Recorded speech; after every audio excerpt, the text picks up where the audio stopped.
All right, the first thing we're going to do is we're going to take about a teaspoon and a half of butter and melt it in our pan and get it good and ready to ready and melted so that it's ready to receive our apples. Now, I've got my apples drained, and these are fresh Gala apples that I needed to use up, and so they were in the refrigerator, and I cored them and I took and peeled them and sliced them into quarters or eighths.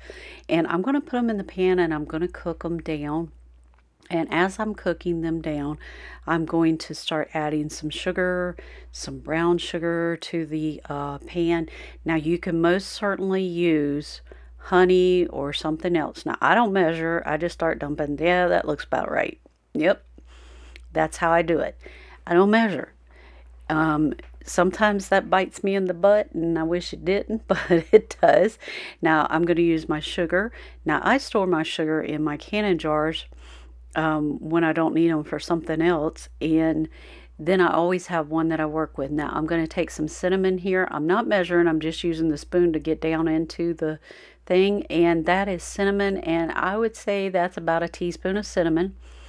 Now I'm going to add some pumpkin spice in here to the mix, and I'm going to add just a little bit of that, or no, that was nutmeg. I don't think I put a pumpkin spice in it this time. Sometimes I do, it just depends on what I have. If I don't have everything I need, I'll put pumpkin spice in it. My husband says, "Can't you make the same thing you just made before?" And most of the time I can't. So this is my endeavor to start making the cooking on this way and posting it on channels. So if he says, "Can you make that again?" I can go back and look at which one and how I made it and make it the same way.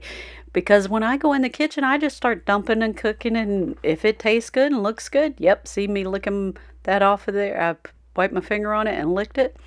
Yep, that's how I cook and make sure that it tastes like I want it to taste.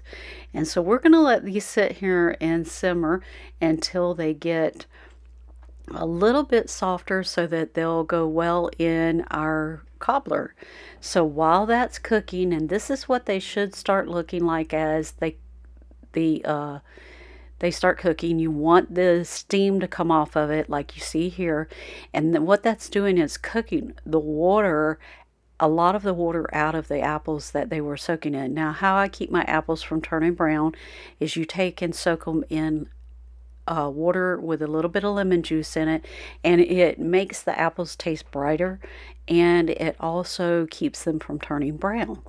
So I'm going to just keep cooking this and stirring it until it gets cooked down to what it should look like. While that's cooking, I'm going to take a half a stick of butter. Yes, I know this is a lot of butter, Charlene. I'm going to put it in my clear baking dish that you see over here to the right hand or to the left hand side of the screen. And I'm going to take that and stick it in the oven at 350 degrees and cook until it completely melts. And you need it melting and bubbling in your pan when you get ready to pull it out. So there's my apples still cooking away, and I'm going to stir it a couple more times. Now I'm going to move you over here to the other side of the table so that you can see what I'm getting ready to do. I'm going to get me a bowl out, and I've got a cup of flour in there. Oh, two. If you want to make a big cobbler, do 2 cups of flour, but I do 1 cup of flour and I do 1 cup of sugar. And the reason why I do 1 cup of sugar, and I had told you in the voiceover, there's my 1 cup of sugar.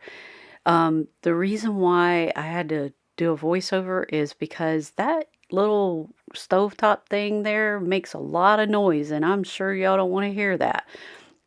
So we're going to mix our flour and our sugar together really well and cause that to be integrated really good together. Yeah, trying to use big words. That don't work with me. We're just going to mix this up. That's what we're doing. And get it mixed well. Okay, now my apples have finished cooking and I moved them out of the way. And what we're going to do is start incorporating 1 cup of milk. So you kind of see how the recipe's going. It's 1 cup of sugar, 1 cup of flour, 1 cup of milk. 1, 1, 1, 1, 1.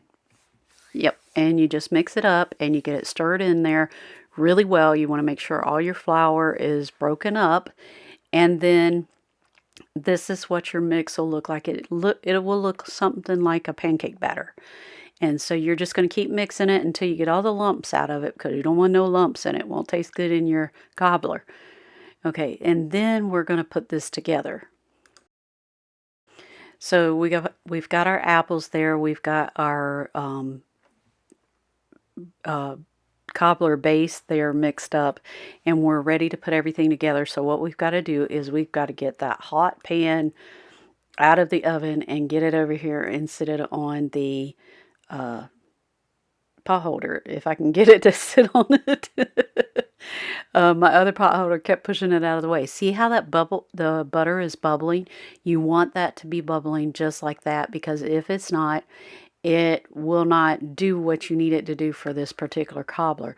So the next thing you're going to do is you're going to start scooping in your cobbler base, and you're going to drop it into your pan in all the corners of your pan, and then you're going to take, once you get that in the corners of your pan, then you're going to start adding some apples to the corner of your pans.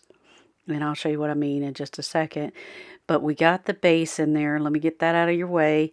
And now we're going to take the apples, and we're just going to dump some right over in one corner, and we're going to do some in another corner.